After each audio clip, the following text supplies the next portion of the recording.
Welcome to Gravity this season. Today's sport, tennis. Tennis is a profound example of load and explode. The whole concept of the game is about positioning your body so that you can load and explode to return the ball to the other side of the court.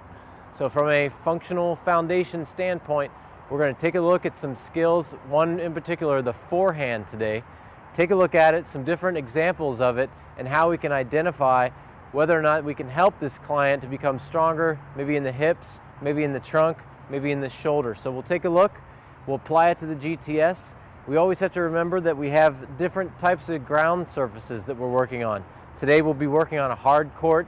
Of course, the other options you have are your clay courts and your grass courts. So take that into consideration if you're training an athlete or a client who plays tennis. I think typically you're going to probably see hard court. Okay, when we talk about load and explode in the forehand, we're typically talking about a lunge with a reach. I've brought some special help with me today. Come on in, Kara. Kara Abe she basically manages the entire training department of Gravity, so many of you already know her, and if you know her by voice, now you know her by person. Kara is a special person to me because she helps run the department, as well as she was part of the San Diego Team Tennis League, and in 2006 national champions, right? So this is a trained professional expert I'm working with. She even had me set my tennis balls in the right place so I don't look like an idiot out here throwing tennis balls at a client rather than feed them in with a racket. So thanks for being here, Kara. What I'm going to do is I'm going to send Kara back, and what we're going to do is feed her some balls that she can hit forehands back at me. And if she hits me on the head, we'll have fun with that. It'll be fun. She's got the aim and the expertise to be able to deliver them right over this way so they don't hit me in the face, although she might want to take out some frustrations on me. What I'm looking at here is I want to see what is the reaction that her body is placed in when I give her different lead-ins or different feeds, whether it's a low shot or a wide shot or maybe it's a running shot. I just want to see the different reactions, and then we'll take a look at maybe the trunk, the upper body, and maybe the lower body, and apply some exercises to the GTS. You ready to get started? Okay, I'm just going to give her some easy shots, and I want to just see what happens with her body. I'm giving her some low ones. Good. Uh-oh, that's a tough one. That's my bad there. She knows I'm not an expert at this sport. We've got some wind out here. All right, I'm being easy on her right now, but you can see that each time she does this, she's rotating her body so that she's preloaded to get that real nice single arm forehand. Now what's neat about Kara is she's got a trick. She does a bilateral or a two-armed forehand. That's her power stroke. She's done it all her life. This is something that really is unique to her playing abilities and probably helping her win championships. But let's just see what the reaction is. It's a little bit different.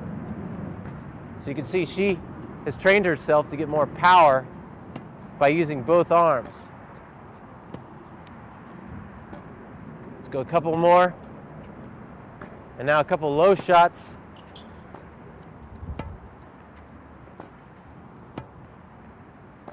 Okay, so come on in, Kara.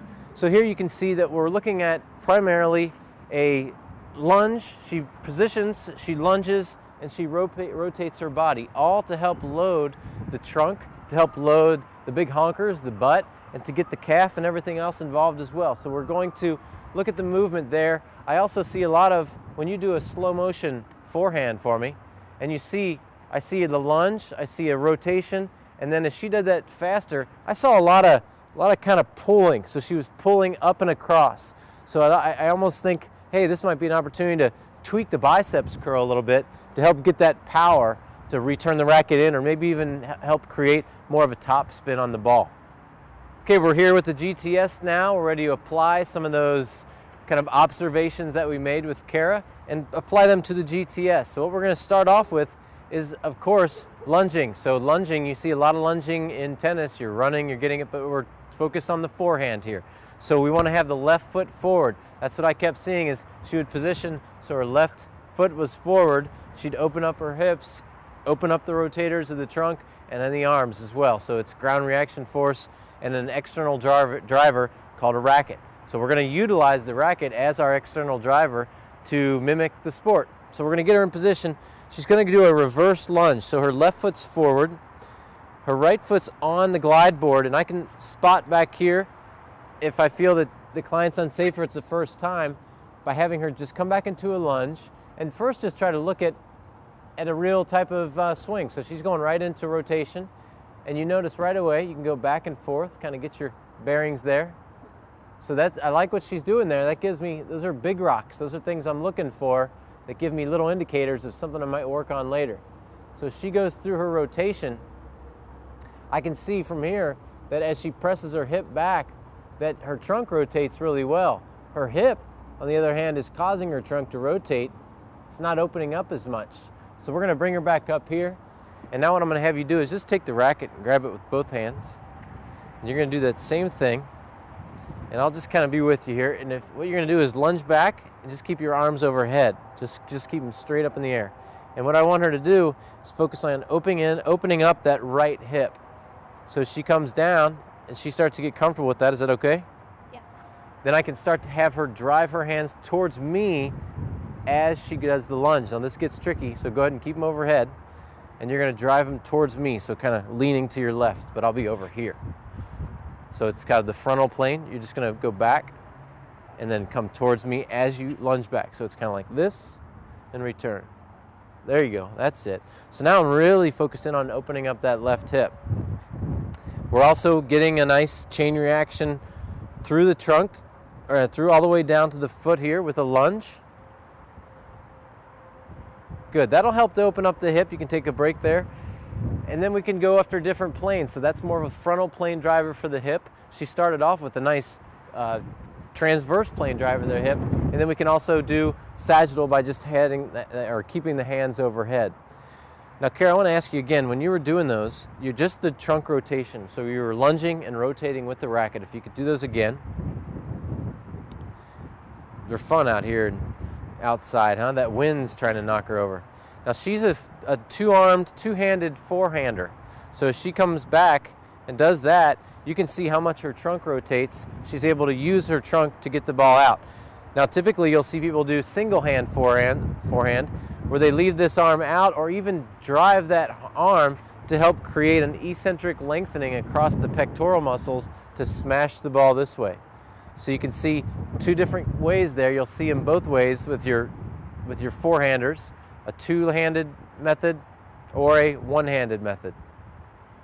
Good. Now this is a lot of, you can take another break. The left foot's getting all the work because this is forehand. We're not worried about balancing the body out, because for a backhand we'd be probably working the other leg. So keep that in mind. Okay, next I'm going to go ahead and take the racket, and we're going to go into what you probably expected was more trunk rotation. So we're going to do some trunk rotation now.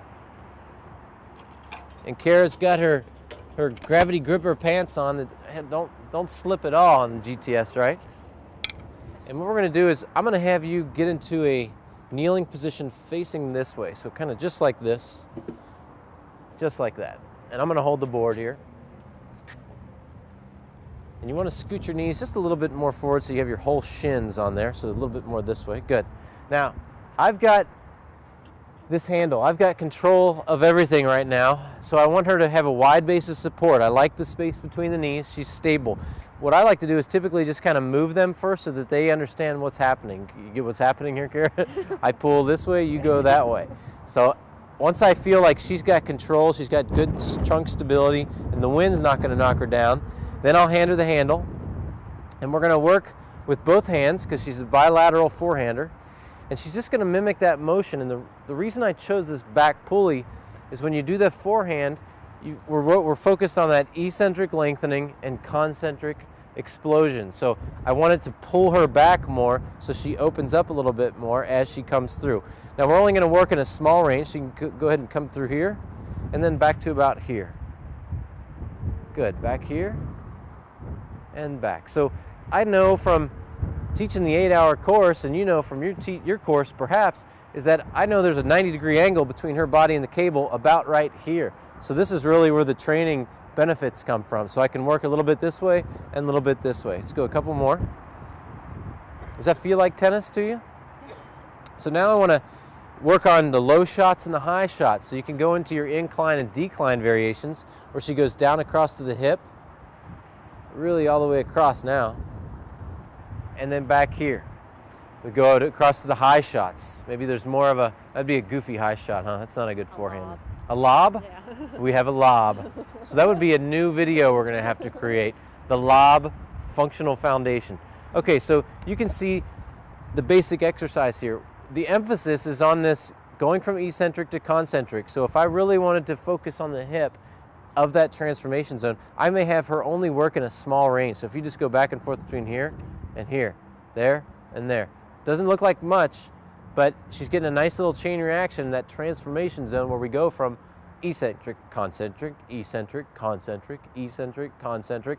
And that transformation zone, I'll take this, is where a lot of things go wrong. A lot of people, when you go down into your, if you're in a eccentric lengthening and something messes you up, either it's the ground or the racket or something, then you're in a position where either you get injured, or you've always heard in the golf swing, come up nice and slow and pause and then come down, because if you come back too fast, you lose control of the motion to be able to explode through. Okay, the last exercise, Kara, is going to be a kneeling. So you're going to kneel facing this direction. And again, I have control of the glide board here. What this is a biceps curl. And if I wanted to tweak the biceps curl, my mind's working right now. I'm going off where I was supposed to go.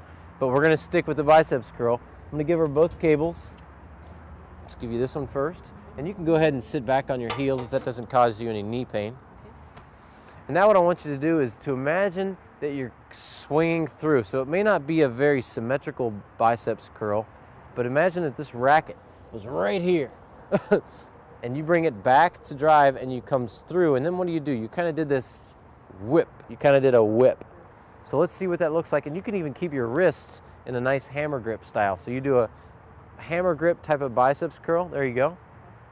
And you can even bring them in towards the top. I saw that you were doing this. So bring it up and down, up and down. Now this is a tweak to the biceps curl.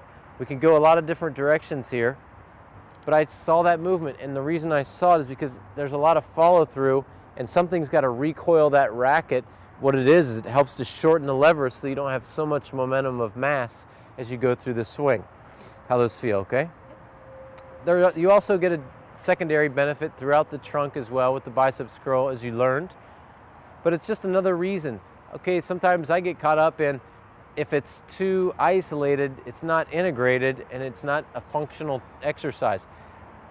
A biceps curl is function, so it's difficult to say it's a functional exercise or not, but it was a component of what I saw. So if I see it and I can get it down into one component that it's easier for me to observe, then we're in good shape. Okay, I'm going to take this handle. Now, one thing I want to do real quick, this wasn't part of the plan, so everybody's going to be thrown off here, but this is what I like to do. I take the handle, I've got full control, you can let go, and I'm going to let it go all the way back. You can brace down if you want. And I'm going to have you come back to that kneeling lateral position. This is extra, all extra stuff, bonus, put a little star up, bonus material. Now, the reason I put her in this position is when we're here, all those movements that she does are all going to be driven from a resistance that's coming from this direction. So we have a cable that's shooting out from here, so we can work a lot more than just the trunk rotation. If I want to work a single arm forehand, then I can just give her the back cable and have her mimic the forehand here. Now this is going to be a lot more load, so I can spot her as she goes through that forehand and then back. These are just things that sometimes I forget to mention, and we come back and visit towards the end. Okay, and I can also go through, if you want to take this with both hands and go overhead and do kind of a lateral flexion move. Now I'm going to move around real quick. There you go, just like that. So now I'm getting more frontal plane lengthening as she comes through right here. You really kind of, as you come back, good solid tilt, and then bring it home. So that's a good frontal plane driver, perfect. And then the other one, which is real hard, is to use the other hand and do horizontal shoulder abduction, which is kind of this move. So it almost looks like a backhand from the left side. So I'm just spotting her here because we're at a real high angle for that shoulder. And you can just try to drop that shoulder down Keep it down and in as you come through. Good. Now, the only reason I'm doing this with Kara, I'll take this now, is because she's a bilateral forehander. So we want to integrate both hands. So you can go ahead and stand up, Kara. Thank you very much.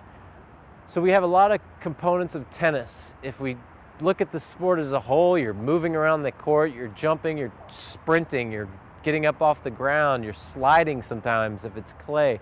You're hitting backhands, forehands, overhead smash, backing up, running forward, all the above.